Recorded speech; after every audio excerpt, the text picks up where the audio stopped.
And here we are in the game, and down at the bottom right part of the map, Tal'Darim Altar is our Protoss player from TeamLiquid.net. He is Liquid HerO. And on the left side of the map down at the bottom, in the red, representing the team FX Open, it is the Tal'Darim GuMiho. Yes, in the game, but not beyond the game yet, because I'd have I'd have way too bad of a song going through my head all the time. Because we're not playing it on a cell phone. That's, you went there. So, all right. Well, we're spawning down at the bottom of the map now as bottom right and bottom left positions. Starting map's Tal'Darim Altar. This is actually a map that's not been used all that often in this tournament. We've seen it come up, 2 or 3 times, I believe, but a 7-map pool, and this has seemed to kind of been the redheaded stepchild of the maps, I guess. A little bit. It's a great map. There's nothing wrong with it at all, but it has been in tournament play for a very long time, you know, and it's good to kind of see new things come along. So I feel like this map has kind of run its course. It's kind of the next in the line of big tournament maps like Terminus. You know, Terminus was a fine map, but it was just around for a long time. You know, it's time for something new. All right, well, something new indeed may be coming out soon. You know, we do have a nice map pool. We're actually expanding it. Of course, we already announced Team Arena Challenge 3, and the vast majority of the teams have already accepted their invites, so expect the absolute best teams in the world to be competing. We already know that Slayers and IM and Prime, and yeah, they're MVP. Pretty much all coming back. Yeah, MVP, Complexity with their revamped roster, Team Liquid with their newest additions. Yeah. It's going to be a pretty stacked tournament, really. I mean, I really don't know how to call that one, just kind of looking at the invite list, just because we saw a lot of shakeups in our last Team League, too. So it's fun. You never really know what to expect. Always have some new stars emerge whenever you have a big Team League tournament like this. Rather quick second barracks out of GuMiho before he puts up second supply depots. So we'll see what direction he ends up going here. He'll have enough for that tech lab in just a second, and no, it's actually just saving up for the first Marine. So getting himself a little bit of gas accumulated, and he'll need to put down another supply depot here momentarily. HerO, on the other hand, nothing really out of the ordinary. He loves hiding his cybernetics core in the back, so this is pretty typical HerO. You know, I really wonder if we're going to see a factory out of GuMiho, because lately a popular thing to do in TVP has been to go for this 2 barracks tank expand. And so I wonder if that's what we're going to see. We've got a tech lab actually on the barracks, so this could just be a regular bio 2 barracks expand too. That probe, juking back and forth like a running back. Is he going to make it? Oh, the shields are starting to come back too. He could survive another hit. He's got 4 hit points, 2 hit points. Oh, he may have made it. No, denied. He's trapped. But you know what? He comes back and he sees all of the add-ons. He knows exactly what GuMiho is going for. So that took a lot of APM, and it didn't save the probe, but he did get another scout, so it was certainly worth it. Yeah, that probe did its job well. There's a Zealot and Stalker out on the map to start getting a little bit more control, putting maybe even a little bit of pressure on GuMiho. Probably not. He's probably going to not push up past that Zealot Naga because he knows there will be Marauders on the way, and where there's Marauders, there's concussive shells, so generally you don't want to get too close to the Terran base with those first few Stalkers if you know that's going to be out there. HerO's following this up the right way, though. He decided to go one gate expand, which is a little bit greedy knowing that your opponent's going to have that many bio units out there, but as long as you're defensive, like you pointed out with the units at the Zealot Naga Tower, and you plop down gateways 2 and 3 quite fast instead of investing in other technology or a robotics facility, things like that, you can still get out enough units to hold it. Yeah, with 3 gates, he should be just fine against this. The gateways and the warp gate research are probably going to finish right about when the units get to the base if GuMiho continues to push with this, and he is not moving that Stalker. GuMiho, whoa, that was close. 1 hit from that Marauder, and that Stalker might have been toast, as it would have been slowed down. Yes. Pretty good. Yeah.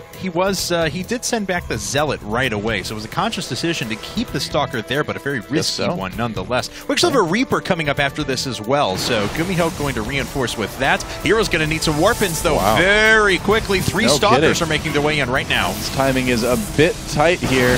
Yeah, it is. Pausing a moment to take out the SCV. GuMiho turning back around. Yeah, I'd say that's a good idea. It's a little bit too much, but here's the problem with doing these early pushes like this. If you're not careful, you can get chased, but more reinforcements show up, and now HerO's the one running. Yes, he is, but it looks like the Marauders were far enough in the back that another concussive shell wasn't going to hit, so GuMiho smartly turns around, got himself a Stalker kill. That's what he came for, and he's good enough with that. His expansion is, of course, coming up, but it's still 70 seconds away, and HerO's is already done and starting to double produce some probes. Reaper making its way around the back. Yep, HerO with a pretty early lead. Oh, I love the Reaper by GuMiho. It's such a smart decision to get that Reaper, just sneak it in the back like this, see everything that your opponent is doing.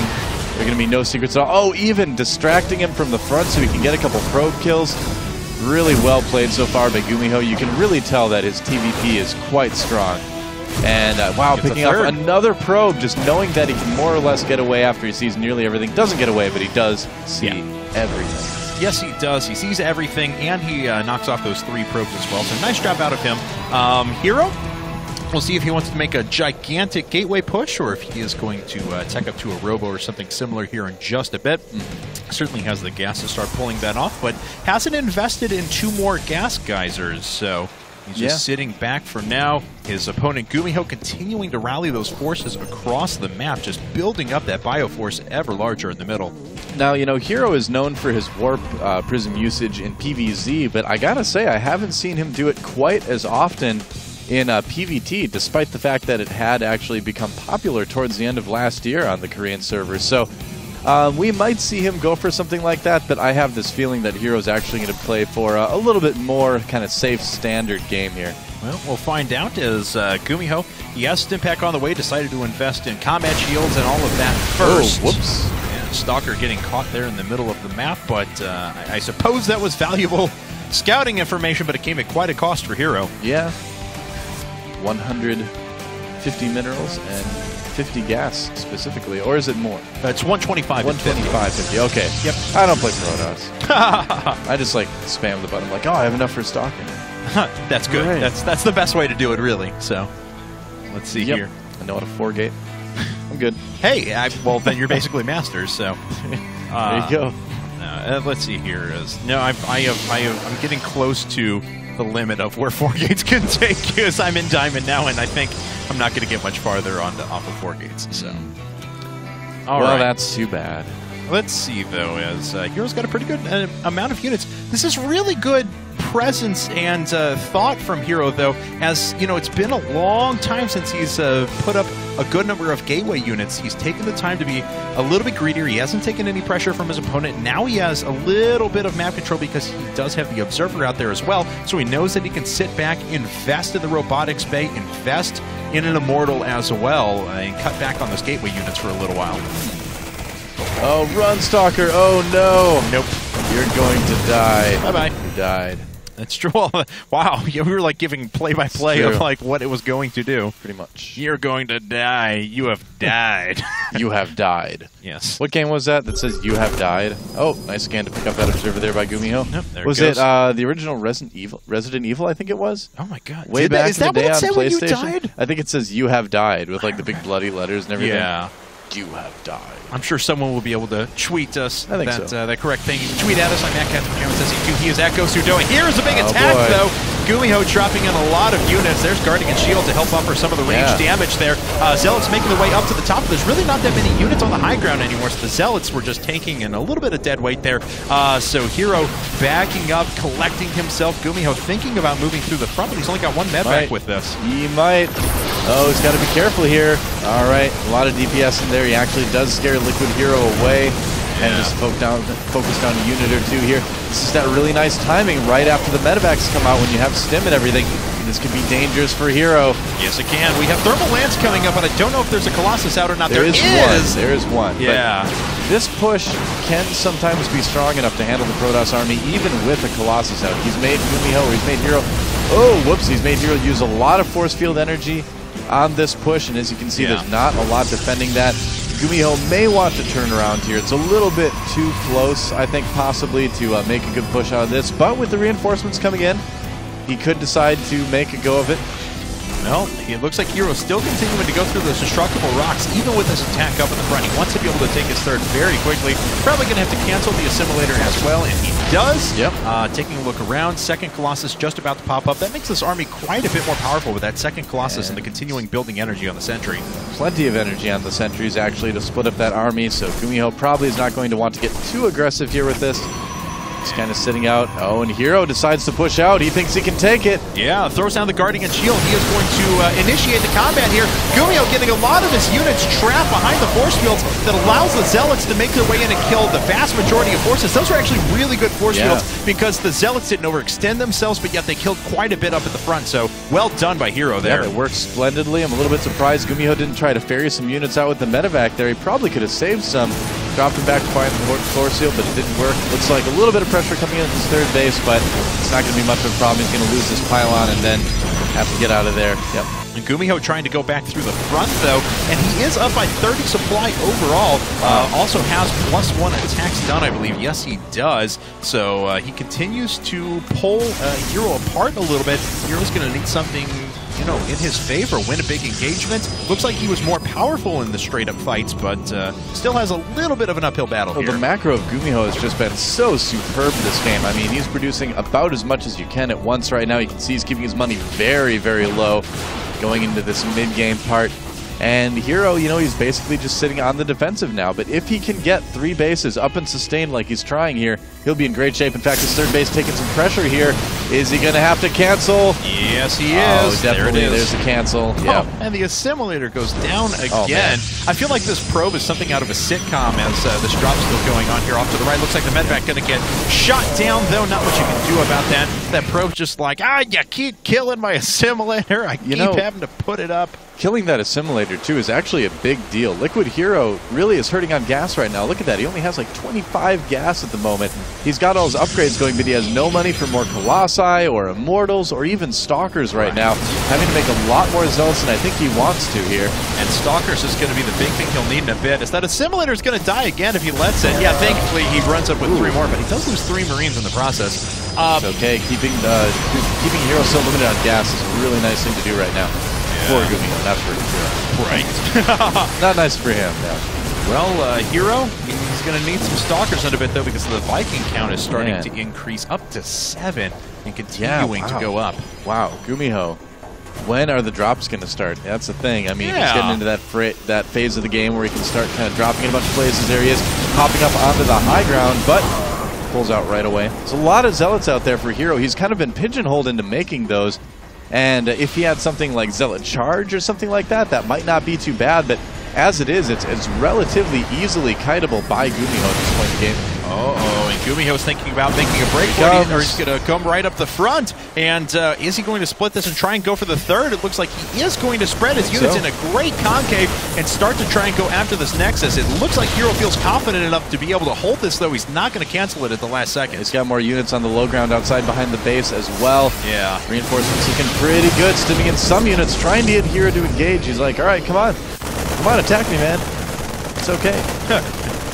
He's got like the big unmarked van and the candy waiting for him, so. All right, so GuMiho already maxed out. Having pretty good upgrades here as well. And here we go. GuMiho attacking with only part of his forces here. Here's engaging, but GuMiho not responding with that. No, and this was a great engage for HerO. He's able to decimate the units at the front. He keeps his Colossi alive. He blinked his Stalkers forward and picked off most of the Vikings right away. So he's going to clean up the rest of the Bioforces. He did lose his third, though, and at the same time, GuMiho is actually dropping around the back, but he has not lost a single Colossus quite yet. Yep, that's right. 4 Colossi out there on the field yet for GuMiho. HerO needs to attack right now. After losing that third again, he is getting in trouble as far as making sure he has a good economy going into the late game. Yeah. I think we might just see HerO try to push here. It's getting a little bit dire. Yeah, it is, actually. Oh, and he's going to lose one of his Colossi on the high ground there. May lose a second. Has to watch out. He does. So all of a sudden, this is looking a lot more dire for him as third Colossus goes down. Just 2 remaining as 1 reinforces. Another one going to go down quickly, but... Survives with just 29 hit points. He does hold. That Colossus very, very aggressive, though. Oh, the Marauder doesn't quite make it. So here's the question. GuMiho's caused his opponent to attack, but is he ready? Sometimes you kind of harass your opponent until they go after you, and then you're like, oh, whoops. Yeah. I wasn't ready. I actually didn't want them to attack now. I don't know if he is or not. He's down by 23 workers, so that's all reflected in army supply, and HerO does have very, very good upgrades. Up to 2-2 now. Yeah, Locke pulled off the line. The Colossi are going to start tearing through them, already sitting on a bunch of kills apiece. And are the charge loss going to make a big enough difference against the Bio? Looks like they are. Just a couple of units remaining for GuMiho, who's down to 80 supply. Still up in workers, which means the army is heavily in favor of Liquid HerO. HerO was unable to micro on both fronts there. If he had been able to micro against those Zealots, he would have been in much better shape. Oh yeah, now his third base is in huge trouble here from Liquid HerO. This is kind of one of the things you need to be very careful about in TVP. You kind of use a lot of units, you sacrifice a lot of units to kill off their third, but then they're left with a larger army than you, and they can just counterattack and do potentially a lot of damage, just like what we're seeing here. And GuMiho's down to 20 workers now to the 38 of his opponent. And don't forget, HerO is now putting up his fourth, possibly for good this time. And if he does that and denies this base, then he's equalized all the damage that GuMiho has done to him at the beginning of this game. Yep. And yeah, GuMiho's starting to hurt pretty bad here. He's starting to build up another army, but losing a lot of his production in the process, and his command center could be on fire. It is, so GuMiho will need to repair that, or it's going to burn down. Yeah, actually down pretty low now. Needs to pull one offline, and he does pull an SCV. And let's see, GuMiho actually has a bunch of units caught in the middle of the map. HerO actually going to be able to get in position on the high ground, though. This is not what GuMiho wanted. There's a Guardian Shield. Needs to watch out for the Colossi. One's going to go down in a second. The other one has 46 kills. Well done. GG. There's the GG, and Liquid HerO has taken game number 1.